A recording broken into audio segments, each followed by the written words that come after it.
Hi, everyone. My name is Samantha Cutrara, and I am the Program Development and Curriculum Innovation Specialist at York University. I work in the Office of the Vice Provost, and I work across faculties, across different campuses with programs on how to develop their program, how to better articulate their program, how to bring all the elements of their wish list for their program together. And it's a real pleasure to be able to work in so many kind of interdisciplinary contexts to be able to have these conversations. I'm making a series of videos to help people with things that I talk about all the time with programs, which is learning outcomes, mapping learning outcomes, etc. These series of videos, you can watch them together. They're informal, they're short, and they should be able to help you with different elements that I also articulate on a website. So I'll be screen sharing and going through the website. Now, like I said, I talk to a lot of different programs across the campus, across faculties, across campuses, and we often talk about learning outcomes as one of the main things that programs work on. Now, I've already created two other short videos, one just defining learning outcomes and talking a little bit about how I understand the concept of learning outcomes from a student-centric perspective. And the other video is just on writing general learning outcomes. So make sure you watch those two or listen to them, have the sound on in the back so that you kind of get up to date with where we are today, which is talking about writing program learning outcomes. Now, program learning outcomes, I know, get a really bad reputation, and especially because when I've seen a different generation of program learning outcomes, and I don't mean a generation of professors, I mean the first time people started talking about this, which was like 5 or 10 years ago. So not super long, but our ideas have definitely kind of developed since then. The learning outcomes were often very long and speaking frankly, kind of boring. They weren't that exciting. They didn't really articulate programs. They were really just a laundry list of things that programs were like, yeah, don't worry, we do them. And they really did not talk about or articulate or reflect upon the really unique, interesting things that I know that people are doing in their programs. And so our approach to program learning outcomes now is not that. Our approach to program learning outcomes is not to have this laundry list of 20 or 30 or 40 or 50 learning outcomes that are really specific and generic at the same time. It's fun to hold that duality, but actually are a concise, articulate set of unique learning outcomes that articulate your program at York and not just kind of any old program anywhere that a student could go. And so today I'm going to talk about that section of the website that I created specifically about curriculum and learning outcomes.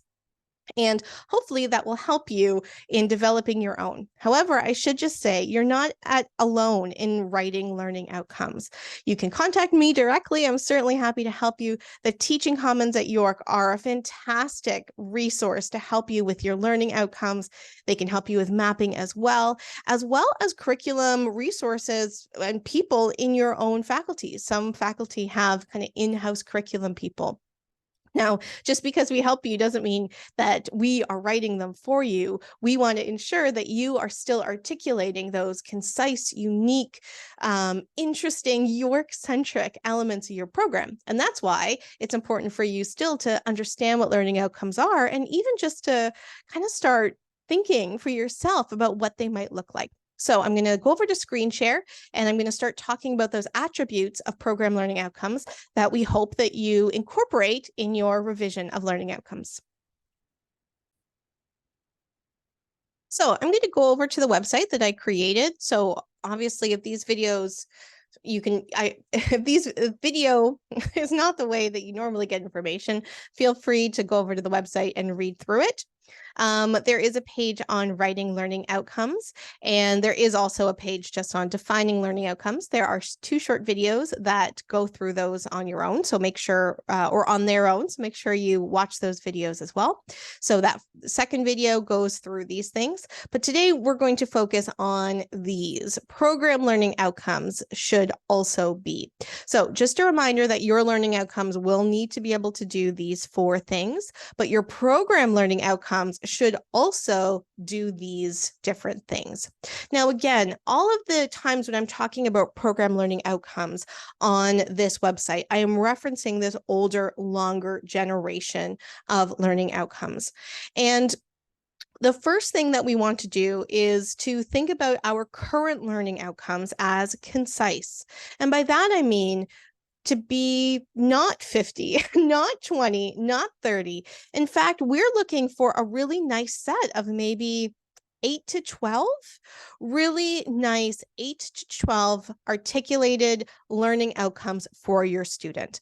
And here I reference that that your learning outcomes probably are this long list because of this older generation. But the fact is, with a more concise list, we can do more with them. We can actually integrate some of the concepts together. It's not just that students learn information and they also apply it. So that's 2 learning outcomes. But with a more concise list, we can bring those things together so that students are learning information and applying them as a integrated learning outcome. We also want people to have program learning outcomes that represent York and York's values. I mean, obviously, right? We're all at York. We all have values. York has identified 6 key priorities in their academic plan. We have a commitment to the UN Sustainable Development Goals. We have a framework and action plan on Black inclusion. We have an Indigenous framework. These are all elements that are unique to York. And so we encourage you to kind of think about those elements to see if and how they are being reflected in your program and in what ways, and how can you articulate that through the learning outcome.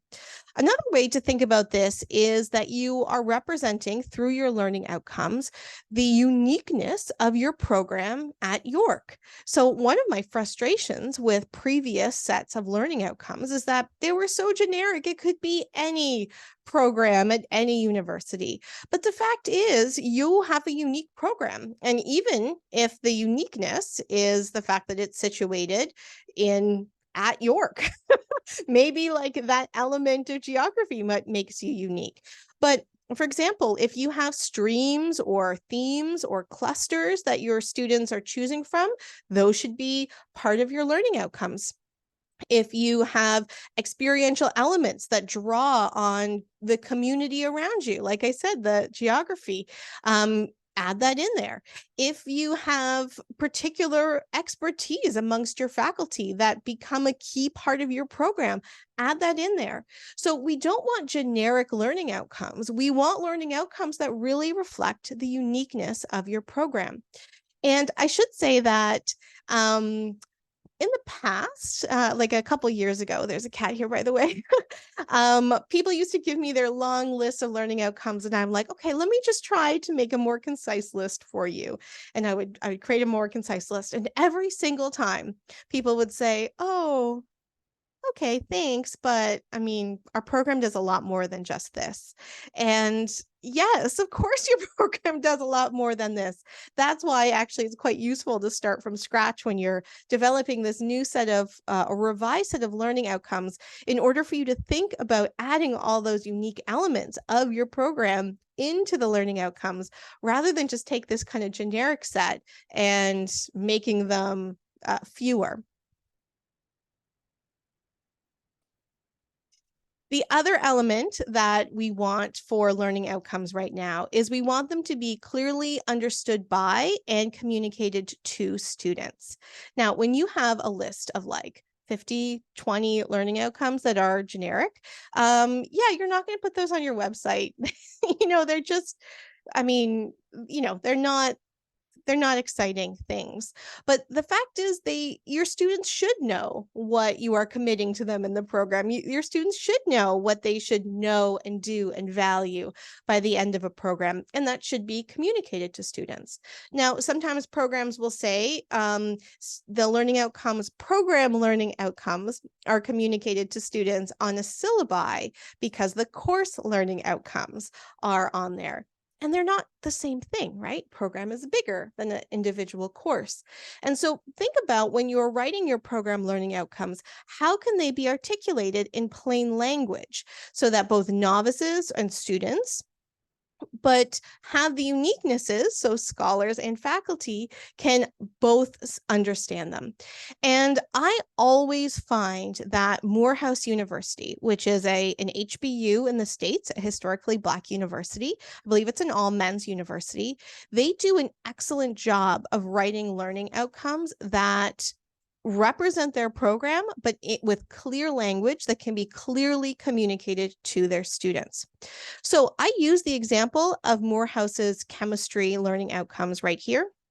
You can go on their website and be able to see their other learning outcomes for different programs. Some programs are stronger than others, but I often find that they have very good, articulate, clear language learning outcomes. And if you're worried that a set of a smaller, concise set of learning outcomes written in plain language doesn't articulate enough of your program, you can also look at what Morehouse has done with their general education learning outcomes. They have a general education program, which is different than our program, the difference in how we articulate it, but that doesn't matter for this example. They identify these particular, let's just the bolded learning outcomes: 1, 2, 3, 4, 5, 6, 7, 7. Now they're pretty generic, or they're very concise, and they are very clearly written in plain language, but then underneath them they have more specificity. And so if you want to go a little bit deeper with your plain language learning outcomes, this is also a model that you can follow. Program learning outcomes should also be, there we go, clearly applied by faculty in their courses. Now, when I work with programs now, I'll say to them well, where are your learning outcomes? And a lot of times people are like, I don't know. And I'm like, well, where do people find them to understand how their courses fit into the program? And I don't know. And I do appreciate that, because with a long list that people aren't feeling connected to because they're so generic, that those learning outcomes I do recognize would not really fit into how you think about your own courses and your course development. But actually, the fact is the courses should definitely make sense in relationship to the program learning outcomes, and the program learning outcomes have to make sense with the courses. So it's not like the program learning outcomes dictate the courses necessarily. Sometimes what you're already doing can then kind of feed up in what the program is articulated. So this is not taking away academic freedom, for example. This is ensuring what is done in the classroom is part of what happens for the program, and what happens in the program articulates what's happening in the classroom, so that these things work well together. So the example I use in this website is that if a faculty member was assigned to teach a course that they have never taught before, right? And I called it course ABCD 3003.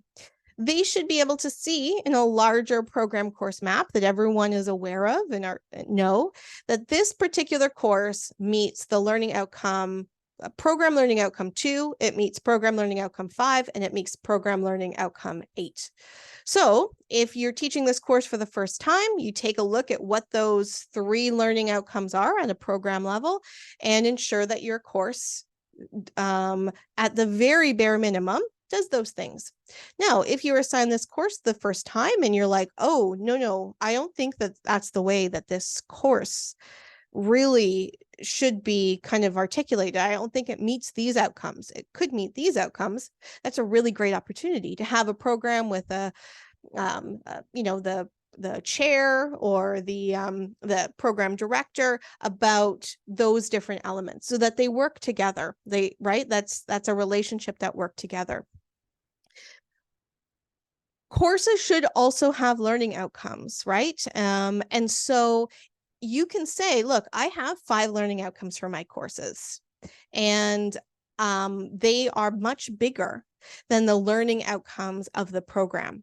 And so your course learning outcomes, need to reflect the program learning outcomes, but not just the program learning outcomes. So in this example here that I have, course learning outcome 4 doesn't meet any of the program learning outcomes. And that's okay. That's okay because of the fact that you're saying that this course meets program learning outcome 2, 5, and 8, and it can do more than that. It can do so much more than that. That's completely okay. And so that is a way to make sure that they're working together. In the video where I was introducing what the concept of program learning outcomes, I showed an example of a chart that looked just like this from a course that I taught myself, that you should take the assignments in your courses and map them onto the learning outcomes of your course. Now, I know that I'm kind of getting in the weeds. It gets kind of confusing. Course learning outcomes, program learning outcomes, assignments, all these different things. But the very next element of what a program learning outcome should have, I mean, any learning outcome should have this, is that it needs to be regularly assessed. You need to keep an eye on these outcomes for programs to make sure that what your program is saying that you are doing, what your program is committed to doing with your students, is actually being done. Now, how are you going to assess this? A way that a lot of programs do assess this is by looking at grades. That's not the only way. It's not even the best way, and I'll talk about that in another video. But the fact is, when you are, I'm going to go back up here to clearly applied by faculty in the courses. If you are mapping your courses really clearly about how the assignments map onto the learning outcomes and how the learning outcomes map onto the program learning outcomes, it's easy to say, you know, this final assignment I do in my course is actually a really good opportunity to see if students are meeting program learning outcome 2. And so they all kind of work together when you're kind of explicit and thoughtful and articulate all these relationships together. I know it's a little daunting. There's so many different moving pieces. And I know as someone, even with a background in education, I've been doing this work for 25 years now, like assessment's not my favorite thing. But I do recognize the value in just making sure that, like, are we doing what we are saying we are doing for our students? And to me, that helps really better articulate all the different elements, especially related to assessment. So I'll talk about this more in another video. The very last quality of a program learning outcome should be that they align with Ontario's degree level expectations. Now, I put this last not because it is the least important, but because this is often how people articulated their learning outcomes before. And by staying so close to these, we actually didn't have the opportunity to do the things that we're trying to encourage you to do now, which is to make your program learning outcomes concise and unique and reflective of your program at York. So the Ontario Universities Council on Quality Assurance identifies 6 different elements of what a bachelor's degree and then a bachelor's honors degree should have. They also, if you scroll all the way down to the bottom, identify what a master's degree needs to have and what a doctoral degree. Now, when we look at these 6 different elements, when we just look at this very last column here, depth and breadth of knowledge, knowledge and methodologies, application of knowledge, communication skills, awareness of limits of knowledge, autonomy and professional capacity. These are not difficult things for a program to be able to do. Of course, your programs are doing those. So the older generation of learning outcomes took those things and just articulated all the different elements underneath them. And so what we want to do now is to make sure that we are writing unique learning outcomes that meet those, but is not a checklist underneath all of the 6. Now, the other video that I'm going to do on mapping program learning outcomes to degree level expectations, we'll talk more about the details of that. Make sure you watch that. But just a reminder that the degree level expectations are one of the most important things your program learning outcomes need to meet, but they aren't that difficult to meet. So don't start there. Start with those other elements, work your way through, and then make sure that you are meeting those degree level expectations, even exceeding them. And that often is not a difficult revision once you've already articulated the uniquenesses of your program.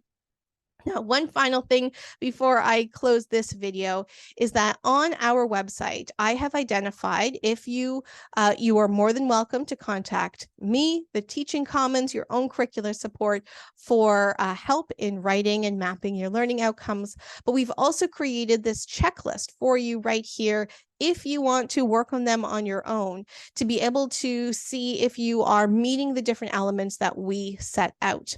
And we have blended both general learning outcomes, that is in another video, and the program learning outcomes that I've talked about in this video in this checklist here. So definitely keep an eye on this as you are working through writing them yourself or even working with somebody else.